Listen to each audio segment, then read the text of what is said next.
Mercury is a naturally occurring element, so you find it in all materials in the soil. You will find it in all coals from very low concentrations to very high concentrations.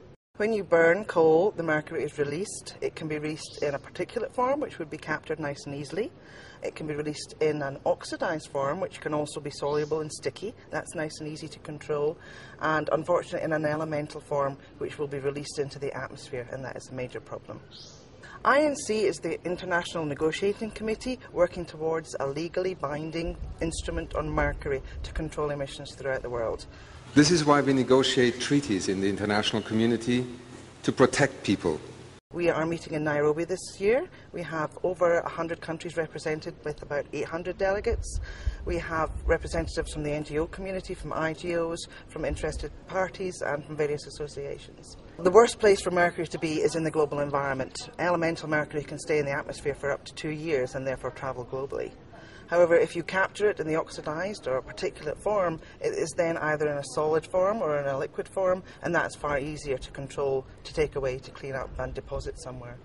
There are various ways of controlling mercury, everything from washing the coal in advance, blending the coals so that the mercury interacts. Particulate controls have some effect. Controls for other pollutants such as sulfates and nitrates can be very significant in reducing mercury emissions.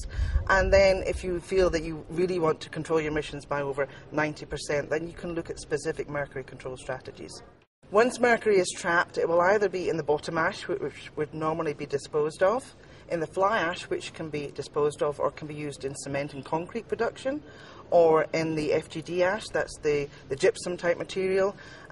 It can be used in wallboard materials there. Once it's in there, it's regarded as relatively stable and a sort of end storage device for the mercury. The POG is the Process Optimization Guidance Document. It's a document that summarises everything you wanted to know about coal and mercury.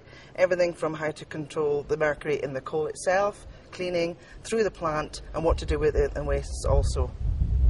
The iPOG is a fantastic computer program that allows you to cut and paste and build your own coal-fired power plant, put in your coal data, everything specific to your plant, press the calculate button and work out what your mercury emissions are likely to be. You can then go back and put in different control options, see what would be best as a control option for mercury at your plant specifically. Absolutely. You look at America now, which has set very stringent legislation for mercury control, and there's a whole new job market opening up there for control strategies at the plants over there. So if you move that into a global market, that's a huge amount of materials and a huge amount of job creation, absolutely.